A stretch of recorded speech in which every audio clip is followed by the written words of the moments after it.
pemilihan presiden Pilpres 2019 sudah mulai terasa.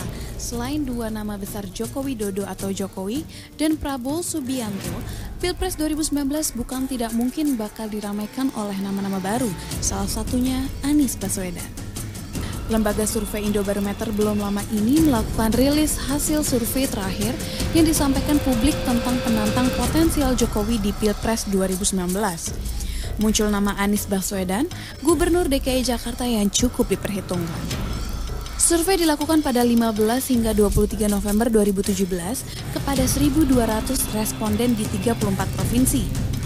Survei diambil menggunakan metode multi-stage random sampling dengan tingkat kepercayaan 95% dan margin of error kurang lebih 2,83%. Hasil survei untuk pilihan calon presiden berdasarkan pertanyaan terbuka, selain Joko Widodo dengan nilai 34,9%, Prabowo Subianto 12,1%, dan Anies Baswedan, Gubernur DKI Jakarta mendapat 3,6%.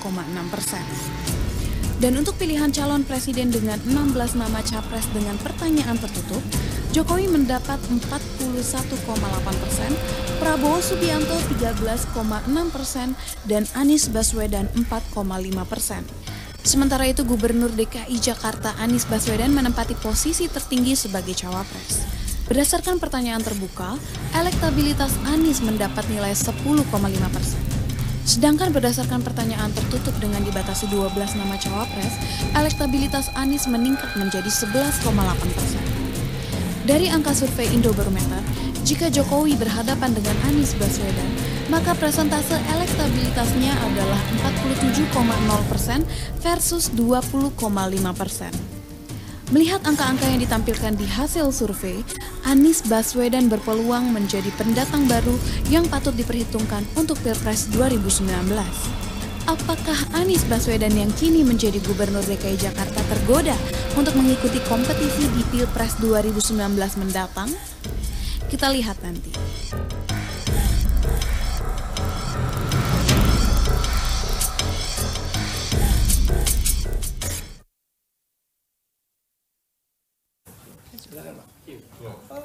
Ya, halo pemirsa, selamat malam. Anda menyaksikan program Saling Silang dengan topik yakni godaan politik Anies untuk ikut Pilpres 2019. Seperti kita tahu, salah satu lembaga survei mengumumkan hasil surveinya yang menempatkan Anies Baswedan, Gubernur DKI Jakarta, menjadi cawapres terfavorit seperti itu dengan nilai paling tertinggi. Apa dampaknya hal ini terhadap hitung-hitungan politik di 2019 dan bagaimana partai pendukung Anies menanggapi hal itu? Kita akan ikuti perbincangannya bersama dengan sejumlah narasumber. Saya akan perkenalkan terlebih dahulu sebelum kita akan memutarkan PT. Ada Mas Andre Rosiadi, Wasekjen Gerindra. Mas Andre, selamat malam. Selamat malam. Ada Profesor Siti Zuhro, pengamat politik. Mbak Wiwi, selamat malam. Waalaikumsalam warahmatullahi wabarakatuh. Lalu Pak Emrus Sihoming, pengamat komunikasi politik. Selamat malam. Pak Emrus, selamat malam. Lalu ada Pak Margarito Kamis, pakar hukum tata negara. Pak Margarito, selamat malam. Kita ikuti, sebelum kita ikuti perbincangan ini, kita ikuti paket pengantar berikut ini.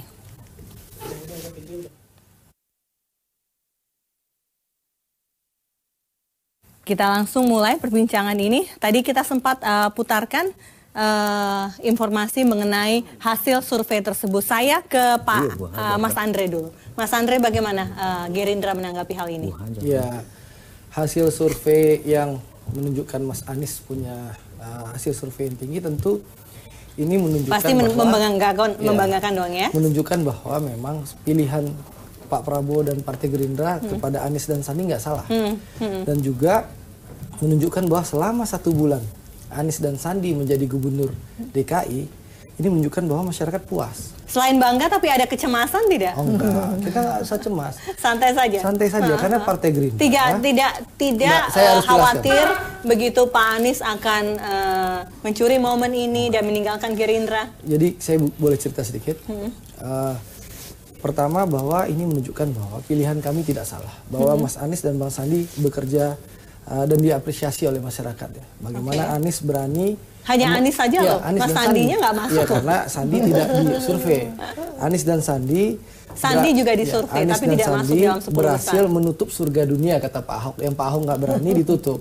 Ya, bahkan Mas Anies dan Bang Sandi bisa menarik kembali perda reklamasi ya, rancangan perda reklamasi menunjukkan bahwa keberpihakan Anies dan Sandi kepada rakyat bukan kepada korporasi. Oke. Dan itu saya satu ingin hal, menegaskan, itu hal yang lain lah. Sekarang kita fokus kepada hasil survei ini yang menempatkan Gubernur DKI Jakarta yang Anda usung, partai Anda usung, sebagai salah satu cawapres terfavorit untuk maju di 2019.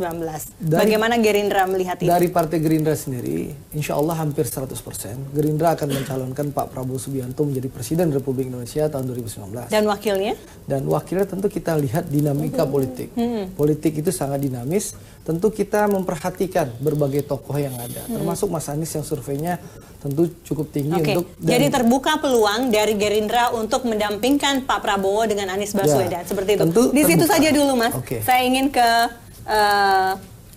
Pak Emrus dulu. Baik. Pak Emrus, saya ingin Anda berkomentar atau menanggapi hasil survei ini dari kacamata pengamat politik dulu, begitu.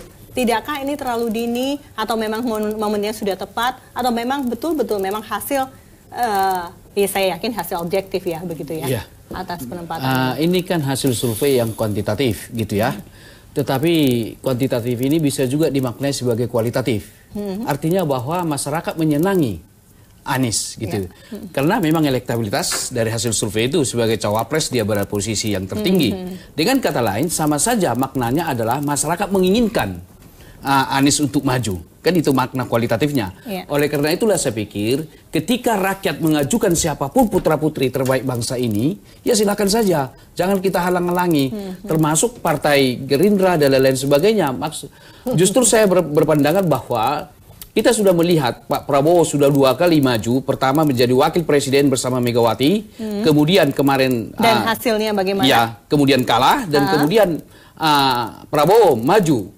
Kalah dengan tim Joko Widodo, saya pikir, tapi ada kelebihan beliau. Ketika dia kingmaker, boleh dikatakan ketika Joko Widodo maju menjadi presiden, gubernur, kingmaker kan ada di situ, Pak Prabowo. Kemudian Anies juga kemarin bahwa kingmakernya ada di belakang itu Pak Prabowo. Dengan kata lain, mungkin Pak Prabowo ditakdirkan untuk menjadi kingmaker, bukan untuk maju ke depan, demikian. Oke, begitu ya. Nanti silakan ditanggapi. Saya ke Mbak Wiwi. Mbak Wiwi silakan menanggapi hasil survei ini. Iya, survei yang mengatakan bahwa Anies memiliki elektabilitas menurut saya ya karena itu bukan suatu hal yang baru ya, dan tidak mengejutkan juga bagi kita. Iya, apalagi kemenangannya cukup telak ya dan diakui oleh Pak Ahok. Jadi menurut saya wajar saja.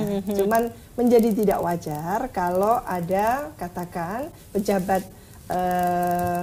publik gitu ya, orang yang sudah dilantik tadi itu bernawaitu 5 tahun dan menyatakan sumpahnya, lalu karena survei seperti ini, direspon survei itu terlalu berlebihan dan mengiyakan itu. Kalau Anda melihat naga-naganya, Anies akan tinggal gelanggang colong pelayu atau akan tetap menjadi 5 tahun? Menurut saya Anies punya komitmen dalam hal ini, punya komitmen dan komitmen itu sudah disampaikan ketika ada debat Cagup dan itu disampaikan secara eksplisit gitu ya dan terbuka. Publik mencatat gitu dan tinggal diputar kasetnya. Itu. Apa konsekuensinya bagi Gerindra, bagi Anies sendiri? Kalau kita lihat kan masyarakat kita ini masyarakat pelupa seperti itu, gampang lupa begitu. Apa konsekuensinya ketika di tahun menjelang 2019 nanti tapi ternyata memang akhirnya maju? Toh sudah ada sebelumnya, Pak Jokowi juga seperti itu. Justru saya pribadi, menurut hemat saya paling orang yang tidak setuju dengan cara lompat-lompat seperti itu. Dan untuk Indonesia, bahwa demokrasi yang kita laksanakan ini syarat dengan pembelajaran, Mbak. Itu.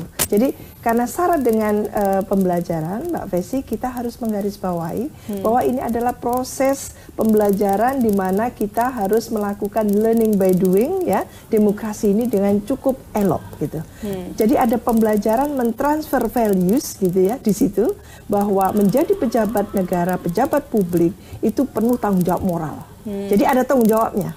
Kalau tidak, ini etika pemerintahan kita ini betul-betul under attack, dalam ancaman. Karena tidak ada lagi etika berpemerintahan kita. Sementara itu akan mempengaruhi tentunya ketika yang bersangkutan dilantik. Dan baru jalan 1 tahun, belum 2 tahun. Lalu dia harus katakan gitu ya, mencalonkan diri untuk cawapres atau apapun gitu. Secara etika tidak baik, begitu? Satu itu, yang kedua mempengaruhi kinerja atau katakan mood ya dari pemerintahan itu sendiri, Pemprov DKI. Padahal DKI Jakarta ini adalah ibu kota. Ini harus menjadi barometer bagaimana seorang kepala daerah memberikan contoh gitu ya. Dia sudah bernawaitu gitu untuk mencalonkan diri menjadi gubernur dan masyarakat betul-betul mendukung, mengabulkan kan gitu ya. Baiklah. Itu amanah dan amanah itu harus diemban. Kita harus break dan kita akan kembali sesaat lagi. Tetaplah bersama kami.